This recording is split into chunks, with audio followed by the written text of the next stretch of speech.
Justice of Pakistan Islamabad में एक तकरीब कर रहे हैं, आइए देखते हैं। I've always been thinking that the posterity of a country, the development of a nation, the progress of a society is all dependent upon the rule of law. There is no possibility, and I don't see another option, anything other than the rule of law, which can ensure the progress and development, peace and prosperity in a society.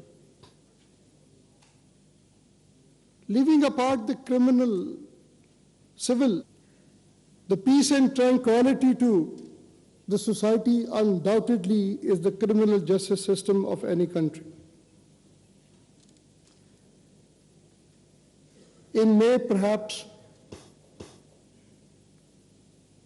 we had a conference in which one of the topics was about the police reforms, but we could not immediately do much about it until one day there was a case in the Supreme Court with respect to Mr. A.D. Khaja, the IG of Police, Karachi. I was heading the bench and hearing the matter when Mr. Saqib Nisar stood up. He wanted to become a party to those proceedings. I said, what is your locus standi, what is your interest in the matter? He immediately and promptly responded, sir, it is not a matter of an individual. It's not pertaining to Mr. A.D. Khaja alone. This is unfortunately about the whole system. I would like to assist this court that there is much to be needed, much to be done in the dispensation of criminal system of justice. That is the day when I thought, that is the day when the seed of how to revamp the criminal law, criminal justice system, and the system pertaining to our police reforms was sown and came to my mind. The second occasion was when Mr. Saqib Nisar was accompanied by Shaukat Javed Sahab also.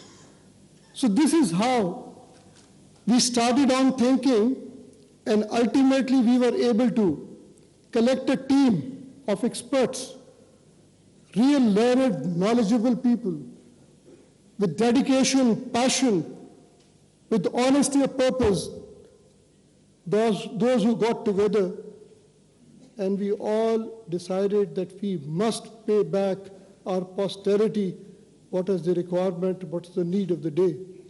And that is how this committee to reform the police law was formulated. It was joined by the existing IGs of the time, and most of them I see today. We had lengthy meetings, long sessions. I believe sometime we would leave even late nights also.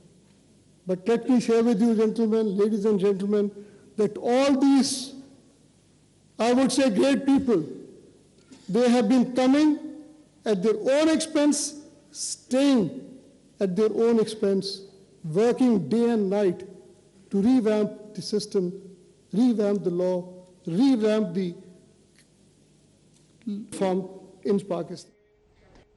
Chief justice of Pakistan Mian Saqib Nisar Islamabad में police reforms committee की इफ्तारी तकरीब से खिताब कर रहे हैं। News studio से fill वक्त इतना ही। मजीद बाखबर रहने के लिए आप देखते रहिए 24 न्यूज HD। बाबा, मोमन हमेशा अपनी चॉइसेस में मुझे ही क्यों कॉपी करती है? कॉपी नहीं भाई, I always play smart. अरे चेक करो जरा, लेक सिटी गॉड स्टेट्स, इससे कमाल जगह हो ही नहीं सकती। यहाँ प्लॉट लेकर तुम दोनों को घर बनवा कर दूंगा। Really? Yes. Excuse me. Impressed the way you have been a part and a great help to this whole reforms committee and with the outcome which is before us. I had the opportunity of going through the law reforms recommendations made by you. These are laudable, very clear, with great force, impetus, and I'm very sure that in times to come, we would definitely be benefited on account of these reforms which have been suggested. This has always been my endeavor. What is the pith and substance of these recommendations? That my police force or our police force, which has a pivotal role for the purposes of maintaining the law and order and primarily is responsible for the purpose of safeguarding the justice system in Pakistan, must be independent and strong. Today's report has given us a roadmap, has provided us with a vision that how this independence, this strength of the police can be maintained. Some people ask me, why did I take a notice in the case of DBO Pakpatan? Sir, I don't know anybody there. It was not meant for the purposes for benefiting a single individual. No DBO, nothing, nobody was known to me.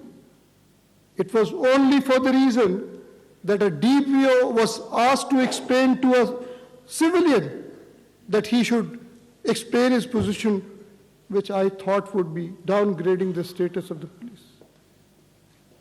Why did I take notice? Why did I take notice when the IG police was transferred from Islamabad? Why? For the reason that he didn't take the phone call of a minister. Was he supposed to do so?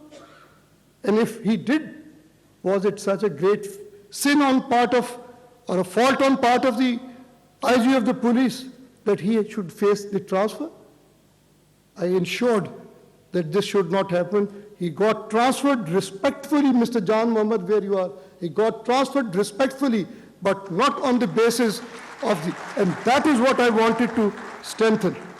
I wanted, sir, to depoliticize the police. I wanted, sir, that they should have their own command. I wanted, sir, that there should not be a forced dictation to them. I wanted, sir, that they should have a public confidence. They should be public friendly. And all what my wish has been, that has today been translated into a reality, and that is the report which has been submitted. I'm sure, and I'm grateful to the committee, that these recommendations are going to go a way long, particularly as far as the complaints against the police are concerned. The mechanism which has been developed of providing a self-remedy by itself is a great achievement. The self-accountability in the police. Yes, every day we come across so many complaints against the police. And unfortunately, for the non-registration of the cases, do you believe that our courts are choked?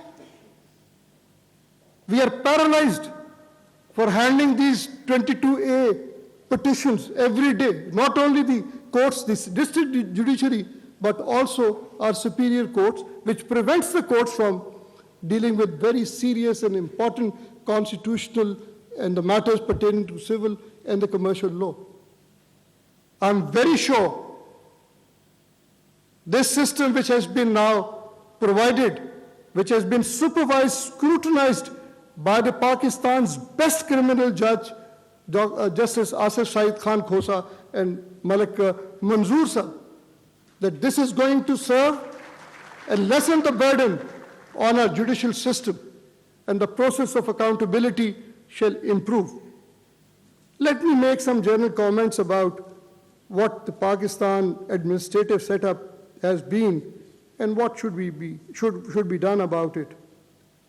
Sir, unfortunately, our administrative setup, which includes, or the executive setup, which includes the police also, there have been abuses and misuses of power and authority. One can't say that there has been none. I can also not say with confidence that all the executive part has been free from extraneous considerations or even including a little bit of a corruption. I can't say with confidence. But I tell you one thing, that when the matters have come to the court of law, when those have been dealt by the judiciary in exercise of its power under the judicial review, all those vices which were detected, which were found in the administrative and executive limb of the state, I'm saying this with full confidence that those have been remedied and that has been corrected. But we at the same time have been telling the executive not to repeat these errors, not to keep on these defects in your judgments. For example, the defect of not giving a hearing opportunity of hearing, not providing a person with the understanding of the legitimate expectation, the rules of promissory estoppel, the fairness, the transparency, all what we have been making a part or the ratio of our jurisprudence. Unfortunately, let me tell you, and I'm saying this, sir, with a little bit of sorrow and pain, that those have not been followed on the executive side. Same errors have been repeated time and again. Even today, in our criminal system, we find that the investigation was poor. For what reason? That the recovery of the empty and the recovery of the weapon, those have been collectively, simultaneously sent for the forensic examination, which has been one of the causes, which has been one of the reasons condemned, and on account of that, the prosecution had failed. But still today, we find this kind of a flaw in the investigation process. So I request, if it is not there, that the same committee may reconsider and please recommend for the creation of an academy, a proper process whereby the law which has been initiated by the superior courts of the country, on account of which the people have got the exonerations, they have been let free, that those lacunas or those defects are not repeated. And I'm sure this committee would take cognizance, and I'm very sure that the academies accordingly would stand established for that purpose. My dear gentlemen, ladies and gentlemen, rather, we have done to our best. Dr.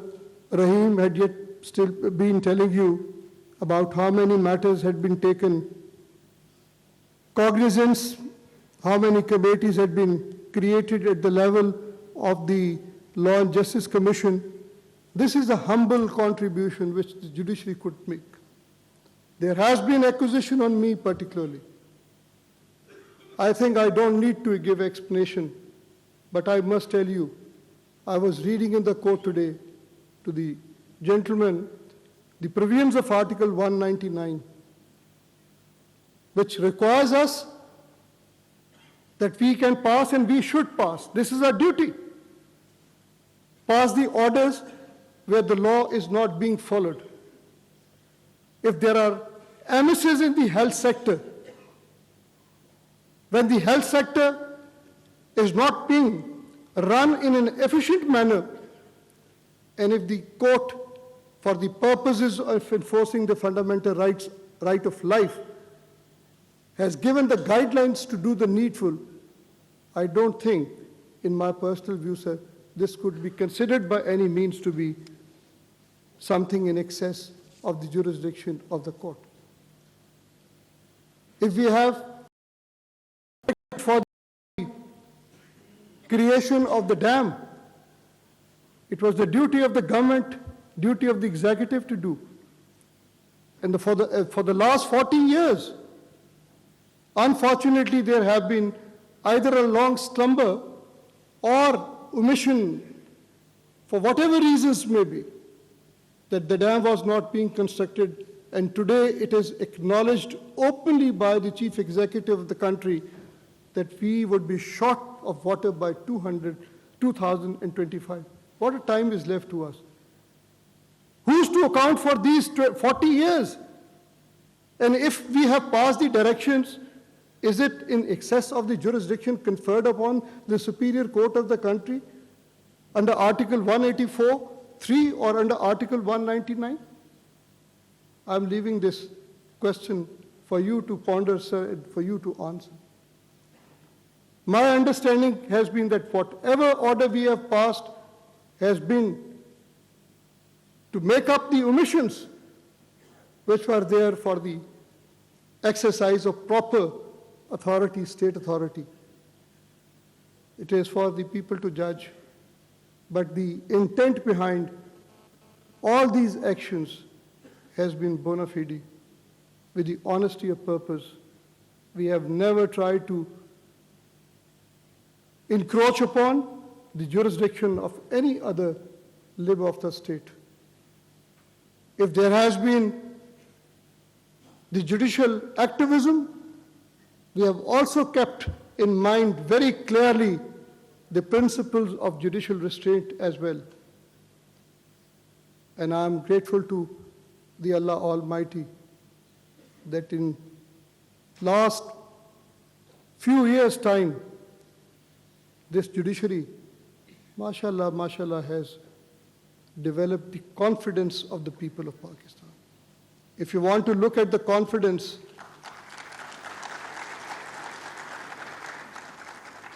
come and see the applications which we receive every day. The Human Rights Cell of the Supreme Court has disposed of 107,000 applications, and the rate of providing relief to the people is around 85 to 86%. This not only included, sir, the people, those who had complaints against the police authorities. Believe you me, the police officers have been coming to me for the purposes of redressal of their grievances which had nexus to the human rights, and I've been providing relief to them as well.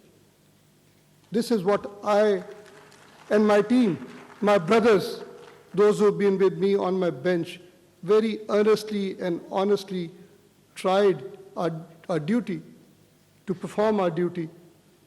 But I am leaving this, sir, for all history to judge, for you to judge, but with one very loud pledge to you all that what had been done was with honesty of purpose as nothing else.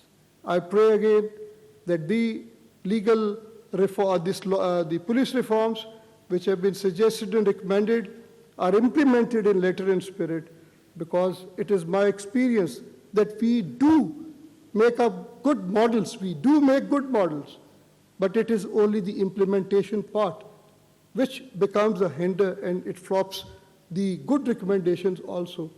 But today I believe that the nation is charged. The people of Pakistan wants this change. The people of Pakistan wants there being a rule of law. The people of Pakistan wants that their posterity should grow according to the rule of law. There should be no safarish, there should be no corruption in Pakistan, because the generation to come has a right to be governed in accordance with law, and it is our duty, all who are sitting over here, to pay back to them. And if we fail in our duty, I don't think that we'll be able to face the history. Pakistan Zindabad.